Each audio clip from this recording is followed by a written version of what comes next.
This is the last session of Stream Media East, right? I'm surprised we have anyone still alive. But it's being recorded, so this will be available on the website. And then joining me today, we're going to have Nikolai, who's from VideoStitch, the CEO of VideoStitch. They have to do a quick demo and then go catch a flight. So we're going to start with the demo, and then we're going to deconstruct the demo, and then go into some more details on how to do it. So with that, I'm going to introduce Nikolai from VideoStitch, who's going to run us through the Aura device. Yeah, thank you for having me. So the Aura camera is a camera we have been announcing last month. It's about exactly 1 month ago, I think now. And it's a camera that is aimed to do live in 360 and live in VR. So very quickly, how does it work? Like, we have a camera here, which is a head, and it has 4 different lenses and 4 different sensors. And we have also what we call a stitching box, which is here at the bottom of the podium. And the way it works is, so the camera sends a 4 different video streams to the stitching box. And for that, we use a single Ethernet cable so that it's very easy to set up and easy to use. The stitching box receives the 4 different streams, stitch it together so that we can have a 360 seamless videos. And after the video is stitched, we encode the video, and after we can send the video directly to other servers. Before making this camera, we were developing, and we are still developing, video stitching software. The reason why we decided to develop a camera is because today many people use GoPro cameras. It might put 6 GoPro together. But when you try to do live with GoPros, you have a lot of pain points. The first one is today there is no hardware synchronization with GoPros. The second one is you need to have, if you have 6 GoPros together, you need to have 12 cables coming from the GoPro to the computer. You need to have 6 cables for HDMI, and you need to have 6 cables for the power. And this, like, especially this HDMI cable, they might easily break. And if you want to do live and it's break just before the show, it's not good for you. It's not good for the business. The camera was also overheats because they are not made to run like a long, like 2 hours, 4 hours, 6 hours in a row. And you need also, because you have 6 different cameras, you need acquisition cards. You need 6 different HDMI input, and it is quite costly to do. So this is why we think, okay, we want to expand this live VR market. We believe it will be a huge market in the future. So Wobza thinks the same way, obviously. Because we want to expand this market, we decide, okay, we need to have a camera which is very simple to use. I just plug a cable from the camera to the stitching box, and I'm ready to live stream it. We did a small video, a 2-minute video, to explain a little bit the use case of live VR we foresee. So I will show you the video now.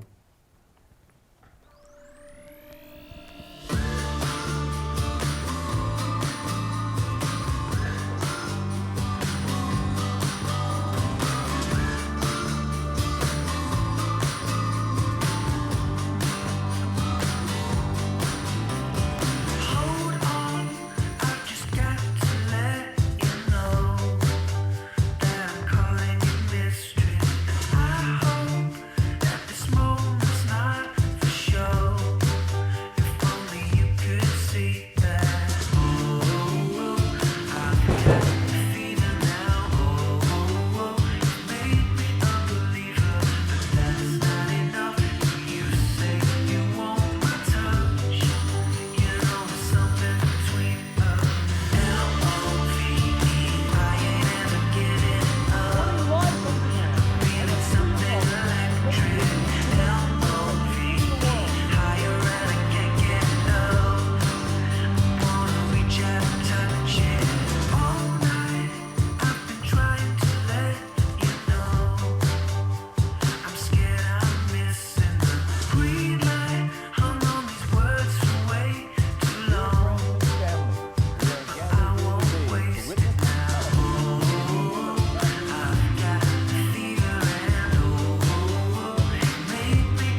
So as the video suggests, the different use cases are typically sports. There is also concerts. We see also a lot of use cases in news.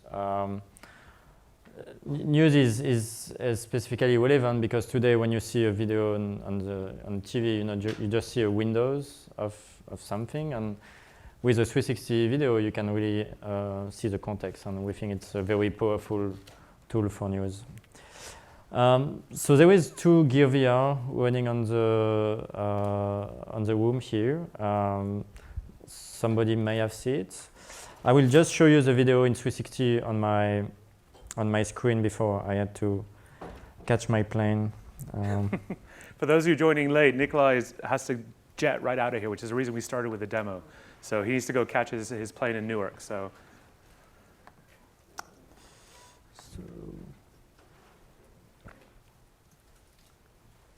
Okay, and so this is a, oops, multi-screen is, okay.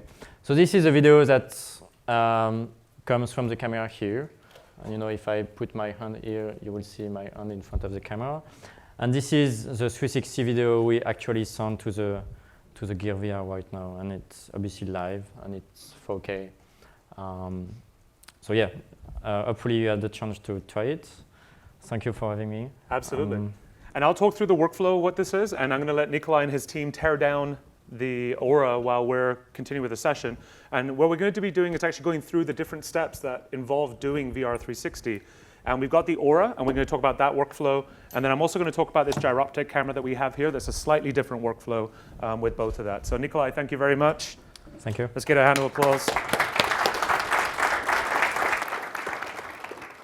And I sincerely hope you catch your plane. If not, Wowza will pay for the change fee, okay? All right, so there's my screen. So my name is Ryan Jesperson. I'm the Senior Manager of Technical Marketing here at Wowza. And the reason Wowza has got involved in VR 360 is because we found out that when people started doing VR 360, they were getting up and running with Wowza with us not having to do anything. We could support 4K transcoding, 4K ingest, and 4K redistribution from Wowza. And with that, it made it very easy for us to be able to communicate this. So I'm just mirroring my display. So let me go ahead and pull up these slides and we can talk about the workflow here.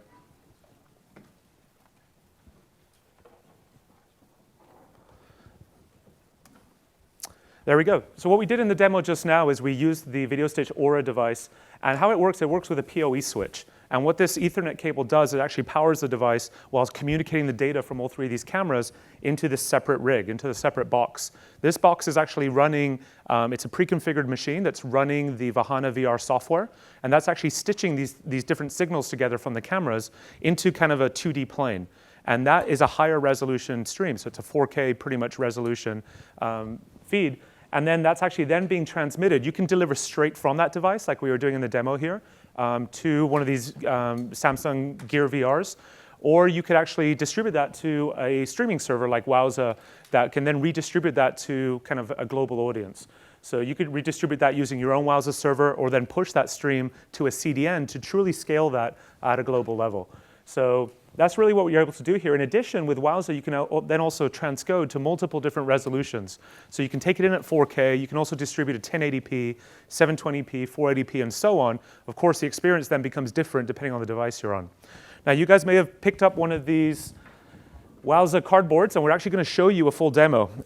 There's a QR code on the back that will take you to an instruction page where we have the Next streaming 360 player.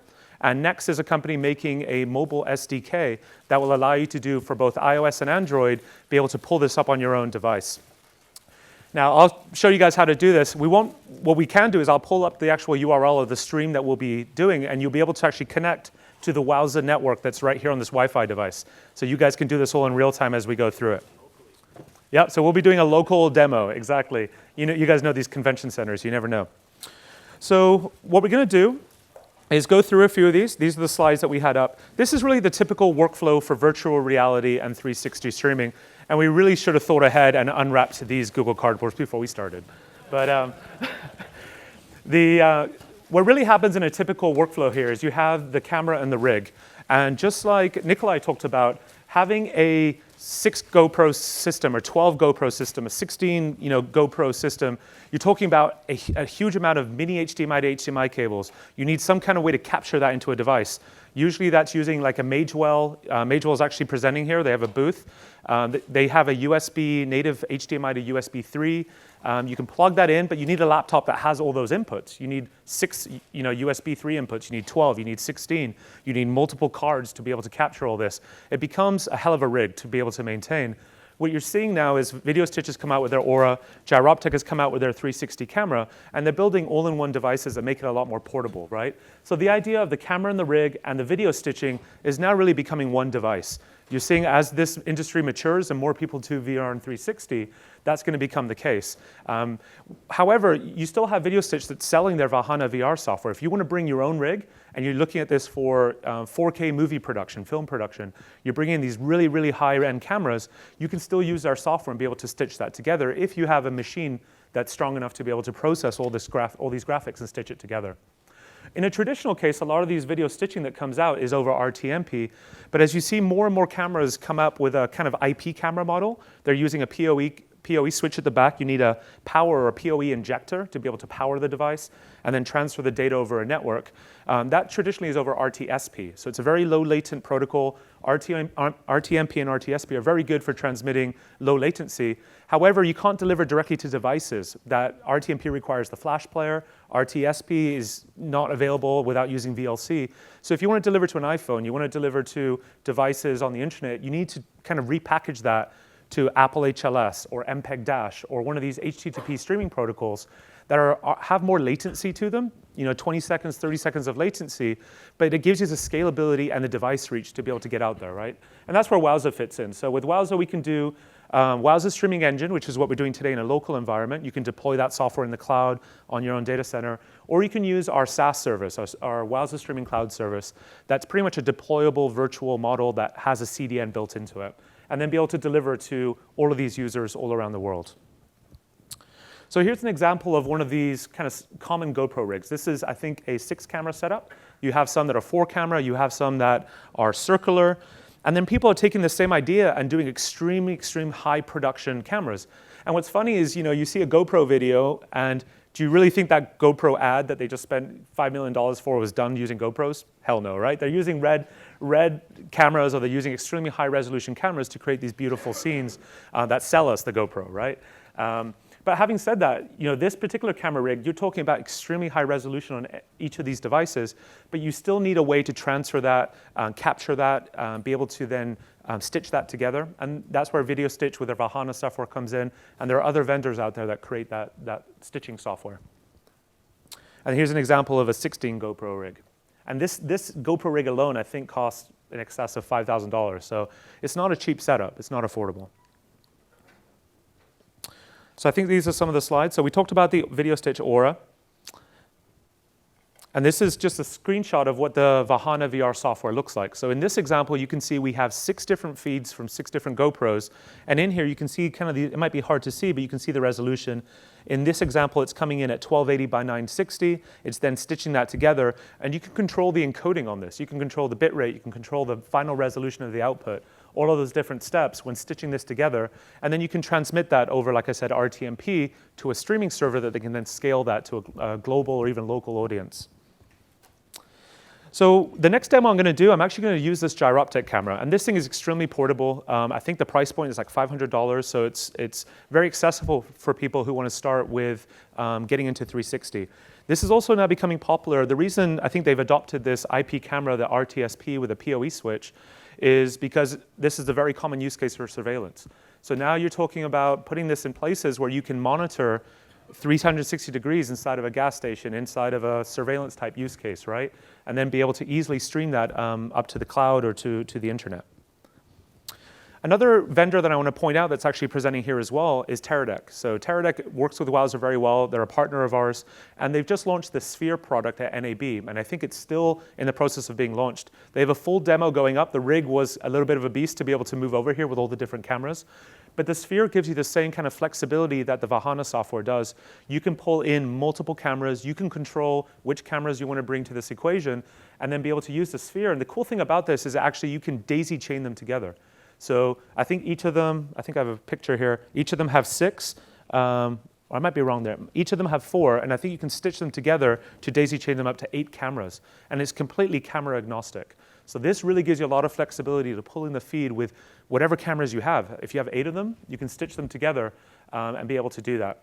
The stitching software they're using is actually based on iOS or OS X. So they're using a separate software encoding model to be able to stitch this together and then be able to distribute that. And then once again, you can include a Wowza or another media server into that equation that can support that resolution to be able to send that out. And you can see here some of the other options. They have real-time color calibration, white balance, exposure, and tint. So they're doing some really cool stuff in this space. And Teradek's a leader in the encoding space. And I'm sure in the future they'll probably link this together with a Teradek bond or one of their cubes, or be able to then transmit it over long distances, right? So you have a drone up in the air, you could actually communicate that over a 4G connection if you have the bandwidth to support it. So now you're talking about where Teradek's a leader is really in that kind of mobile space where it makes sense. The other vendor I want to point out, and this is what we're going to use for the demo, is the NextPlayer. So NextPlayer has been working with us. They create an SDK that has a 360 version. And in this case, they're actually doing Apple HLS delivery, and that's what I'm going to use for the demo today. So they're one of our Tech Alliance partners as well. And you can see here we can do HLS, Dash, smooth streaming. You can either do local playback or even progressive download if you're doing VOD content. And then you can stream to it using those HTTP streaming protocols. So really great thing. Definitely check them out. These are all the different components, right? There's the rig, there's the cameras in the rig, there's the stitching software, there's the media server, and then there's the delivery player, what you need to actually deliver it on the client itself. And the great thing about this SDK is you can build this into your own mobile app. So if you have a mobile app, you can take their SDK, build that functionality in, and there you go. You've got an end-to-end streaming solution. And then you're seeing a lot of vendors now, mobile vendors, looking at the 360 cameras, right, for mobile devices. So this industry is really just going to, I think, blossom. We could all kind of sit here and discuss the use case and the viability in different use cases. I'm a skeptic when it comes to 360, but we're seeing more and more as we have customers come to us. We're seeing really viable use cases. They're doing medical surgeries, right, where students were missing different parts of the surgery, so they're putting a camera right in the middle and have the student have the control, especially for video on demand content. It allows you to do that in addition for live scenarios. So let's go ahead and jump into a demo. I am a big advocate of showing technology and playing with it and getting our hands dirty, so that's what we're going to do. So we have this gyroptic camera. We're going to pull a feed in over RTSP. So I've got a local router here, and I have a Wi-Fi connection as well in the room. And as I go through these steps, you guys can follow along if you've downloaded that NextPlayer. The thing I'll point out about the NextPlayer, if you go to that web page that QR code takes you to, there's an Android one that you can download, and it's an Android packet. And then there's an iOS player, and then you need to insert the username and password that's on that page to be able to install that on your iOS device. It's not available. It's on the public iTunes store, but you need a password to use it because it's just kind of an SDK build that we did for this session. The other option that you have here is if you want to do an in-page player. So I'm going to show a mobile demo today, but if you want to embed a player in your website, BitDash makes a great 360 player. You have a lot of vendors out there like JW Player and others that are experimenting and working on a 360 player to add this to their arsenal of different playback types and devices. So you'll see more and more web-based players, I think, make the jump to 360 to try to capitalize on that market. All right, so with that, let's go ahead and jump into a demo. So I'm running Wowza Streaming Engine here locally. You can see my IP address is just a local IP. And what I'm going to do is actually come in here and show you guys what this looks like to connect to this device. So if I come into my live application, who here is actually familiar with Wowza or has used Wowza for streaming? All right, so a fair amount of you. This is our deployable software. You can also do this with Wowza Streaming Cloud. So if you want to do one-off events and pay as you go, using the cloud service for that is a good option. Here you can see I have a range of different playback types enabled for this particular live application. I'm going to come into my incoming streams here. And before I do that, the first thing I'll do is show you guys the stream files. And what the stream files allows you to do is create a connection to an RTSP device over the RTSP protocol. So if I actually edit this right here, you'll see here the protocol that I've used is pulling in the RTSP. Here's the local IP address of this gyroptic device, the port number, and then this is the syntax that you're using to pull it from the device. So every RTSP camera, if you use an Axis camera or a Panasonic or all these different IP cameras, they all have a different syntax to be able to pull from their device itself. This happens to be the one that we're using for gyroptic. And what happens with RTSP is commonly it's a pull model. You actually pull the feed from that. It's just putting out a feed. It's kind of a dumb device, and then you just pull from it. So it's up to the media server to pull device and content from there. If I actually pulled this up, I'd be able to pull this up in VLC Media Player and show you guys the native RTSP output that's happening here. So if I open my network feed here, I love VLC. I'm going to plug them too. So here you'll see it will, and of course as I plug them, it'll come here in a sec. So there you go. So here is that, very similar to Video Stitch. You can see this pulling in these 4 cameras and it's stitching it together. Now the one thing about gyroptic that I love is the fact that it's doing this on the device. It's stitching this on the device itself. There's no separate box needed. I can see, Nikolai's not here to kind of give me some roadmap advice as to their product, but I can see them actually building that functionality eventually into their own product. So with gyroptic, they create this little kind of clip that gives you that PoE functionality. When you buy it out of the box, it's just this top piece, and that allows you to kind of stream it to your iPhone, kind of like a GoPro does with a GoPro app. And you can see that and then restream it from there or record it locally. This PoE switch at the bottom is really great because it allows you to do this and pull it up over your network. So you can see here, it's fairly, fairly low latent. There's a bit of a delay here, and that's because of the encoding. So you can see that it's about 3 to 4 seconds, and that's because it's stitching it on the device. So there's a little bit of latency on the device itself, but for such a small hardware footprint, it's pretty amazing that it's doing this all in real time. So what I've done is I've used that exact same URL, and I've come in here and I've created a stream file, and I've actually connected to it. And you can see here that's coming in. It's showing me as active. I can record this on my streaming server in Wowzer for this instance. If I pull this up, it's telling me it's coming in at 4 megabits per second. So for this particular demo, I wanted to keep the resolution somewhat, or the bit rate somewhat low, so we could redistribute that on the Wi-Fi connection here. And if I click on test players, inside of Wowzer here, we can actually look at the feed. So in this instance, we're taking in RTSP, and then we're repackaging that into RTMP. But by the same token, we could do this for different protocols like MPEG-. So in real time, Wowzer has a packetizer that will allow you to do this for all these different protocols. So you can see here, this is Adobe HDS. This is an HTTP protocol. I could pull it up on my mobile device here. So this is the particular stream directly from this device. If I open up Safari, I could show you guys the playback of this in the Safari browser because it does native HLS. So there you go. Now with HTTP streaming protocols, they naturally have more latency, right? Like we're creating chunks, three chunks. Usually those chunks can be 2 seconds or 10 seconds or whatever you configure it to be. More traditionally, it's 10 seconds. So sometimes you can see a lot more latency with HTTP streaming. That's just the way it's manufactured or that's the way it's made. But it also is the easiest way to scale to CDN or distribute across origin and edge networks. It's more widely adopted across devices. You have Android devices, iOS devices, Apple TVs, all of it that can support HLS playback. So what I want to do now is I want to show you guys, okay, I've taken this, I've got it ready. How do I get the 360 stream out? That's cool and all, but how do I actually consume this content? So I've got my iPhone 6S. I'm going to go ahead and pull that up. And I am going to, let's see here, AirPlay this to my MacBook Pro. So I'm using a tool called Reflector to actually show you guys what I'm looking at on my screen. You guys can clap if you want. No, I'm kidding. It's not that impressive. All right, so here is the next player. You can see it right in the middle. This is the link that I've given you guys on that page with the QR code. So this next player is what I'm going to click on.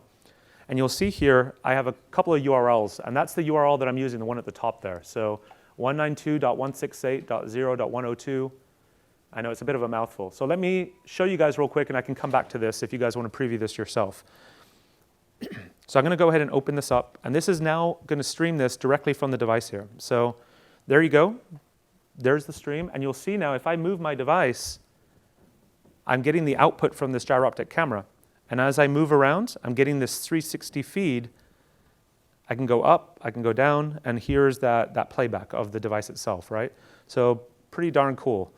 The cool thing about this too is I'm going to show you guys how to put together this.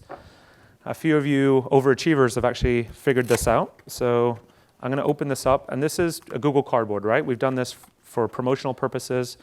The one thing I'll tell you is there's these little plastic things. You got to pull off the eyes, otherwise it will look really blurry.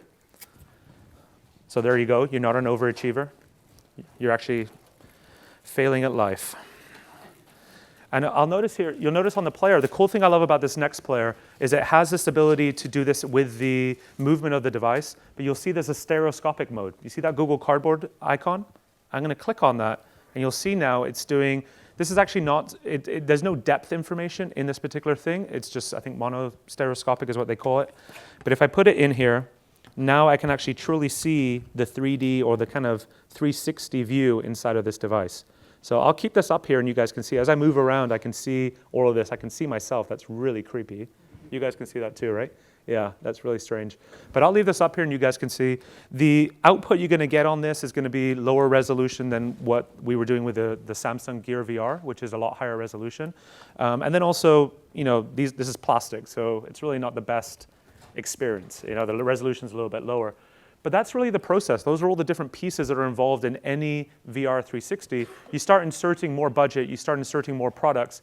Now it's at a higher level, right? And with that in mind, you know, there's a few products out there. One of them, you might have heard about this one, the Nokia Ozo. I think it's like well, you receive a $15,000 rebate on your purchase price. So there you go. I believe it's priced at about $60,000 for this device. So with this device, they actually just did the Champions League last week. They did or 2 weeks ago, whenever the semifinal was. So Atletico Madrid game, I think they actually used one of these and did a live 360 feed. So you have these huge, huge broadcasters who are finding new ways to engage their audience or monetize their content. You'll see more people get more serious about this. This particular thing puts out, I think, 8K output, plus the actual lenses they have in there are very, very high quality glass.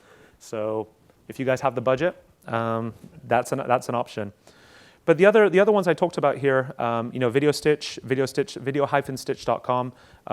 Check them out. Gyroptic is another great option. The Teradek Sphere, and then you have Mobions out here. They do a lot of production of live VR 360. If you want to learn more, go check them out. What's the maximum resolution of the Gyroptic? That's a great question, and while we're on here, I'll pull it up. You can see there's the price point, the $500. I believe the PoE switch is a little bit extra for this, but let me look at their tech specs.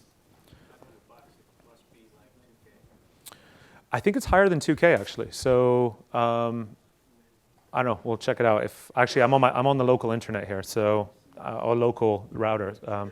I have it cached, but we can probably pull up that information. It's higher than that. So actually, you know what I'll do? I'll pull it up in VLC and I can tell you in there. So any other questions? So that's pretty much my presentation. I think we walked through all the steps, the tech part of it, kind of the business case for it. I can sit around and kind of help you guys if you guys want to check this out for yourself. Yeah, at the back. When the next player is playing the HLS from Wowza, is there anything special about that stream? Could any player play that stream and do the same things that the next player was doing? I mean, the player needs to have the functionality itself to know how to wrap that 2D image, you know, and create the intelligence inside of the player. So some players are developing this. BitDash has a 360 player, so they're presenting here. You could check their one out.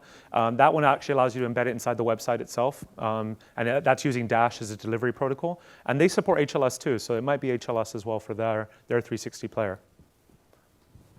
Yep. What about switcher support if you have more than one of these? Like, I have a Livestream HD 500.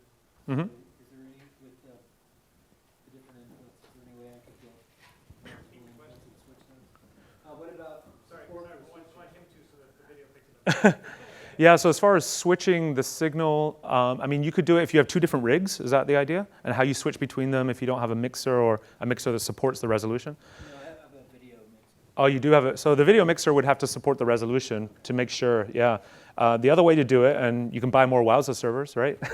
But with Wowza, you could pull in both RTSP feeds, and then you could programmatically switch that and build in the functionality inside the player to switch between those.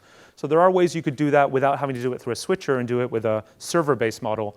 But there are switchers out there. You probably have to upgrade your switcher maybe to do 4K, support 4K resolution. And actually, while we're talking about resolution, I was going to look at the media information here, and maybe it will tell us. Here we go. So yeah, actually it is 2K, so you are right. That's what the resolution here. The Aura is doing a 4K output, so there is a difference in those products. When you talk about the resolution, though, and that's not where your eyes are, right? That's covering the whole 360. That's a good point. Yep. So this is the final output image that is being wrapped around, not the visible image at any time. So what's the visible image resolution on something like this? Well, the Google Cardboard is irrelevant. It's really the device you're watching on, or the stream that's getting to the device that you're watching on, right? So for that one, the viewable image would be pretty much divide that by a quarter. That would pretty much be, because you're doing 4 cameras, so each camera would be, I guess, 500 pixels, right? I mean, yeah, so the Aura is going to be a full 1080p because you're talking about full 4K output. So when you are looking at it, it's going to be a 1080p resolution if you're not touching the higher end signal coming through. It's going to be 1080p for what you see. You move, it's still 1080p, right? So yeah, I know. I can assume Gyroptic is probably working on a higher end model, you know. But of course, the price point of those 2 devices is you know, for $500, this gets you in the 360 space. Whereas with the Aura, you're talking a higher price point. And to answer that question too, part of the reason that they can do the stitching on the device itself is probably because it is lower resolution. If this truly was for 1080p feeds, it probably would overheat that CPU, or I don't even know if they have a GPU in there, but you can imagine, right? Yep. Is this all coming in one stream or there are multiple streams? So the cameras are capturing, in this case, actually it's 3 cameras, sorry. So there's 3 different camera feeds, and it's getting stitched on the device, and it's sending one feed out of there, in this case into Wowza, into the streaming server. So we have to deal with one feed at a time. And the same goes for the Aura, the Video Stitch Aura. So they are stitching it together, and then they're sending us one RTMP feed. Now with their solution, the PoE is actually transferring the raw camera image across that local network cable, and then they're stitching it on that separate device that you guys saw. So in their instance, they are doing 4, they're stitching it, and then they're sending an RTMP out to us, one feed. Yeah, I think currently all these guys are doing 30 frames per second. I actually think that one might be even lower. It might be 15 frames per second. Once again, you're going to see, I think, more improvement in that. If you want to spend 70 grand, I bet you that Nokia does more than that. Oh, it does 30? Well, there you go. There's your answer. But yeah, I can see that happening as they build more and more GPU power into these boxes. I know that the actual standalone box itself could probably do more because they have a NVIDIA card, GPU card on there. They're probably limited by the lenses they're putting inside of the Aura device itself. Yeah, so I can see it maybe in the future they will get to a 60 frames per second or additional features, right, in those cameras. Any other questions? I guess I'll end with this, is I think the viability, you know, you'll see more products happen. We're seeing a good amount of traffic. At NAB this year in our Wowza booth, we had probably 25% of our traffic were interested in VR and 360, if not more than that. So, you know, is this a passing fad like 3D? You know, I think it's got more teeth than 3D does, but it'd be interesting to see what happens in the space. I think most of us are geeks, right? And we love to play with stuff, and this is a new thing we can play with. It all comes down to, can you monetize it? Can you find a way to make money at it? And I was speaking, Casey from Tour Gigs was here, he just did a session, and he does really high-end concert production. And I asked him last night, it's like, hey, are you guys gonna be doing 360 streaming? And he's like, when you pay a professional editor, you have professional switching equipment, really high-end cameras, that experience is going to be better than this 360 experience, right? That 360 model might be cool for a backstage camera to show what's going on behind the scenes as a second screen experience or as another way to engage the audience. But as the primary viewing method, I think it's going to be a long time before we get there in the industry. So we'll look forward to having people prove me wrong, but we'll see. From a technology perspective, we're there, at least in certain resolutions, right? Any other questions? Last go round. All right, thanks guys. I really appreciate it.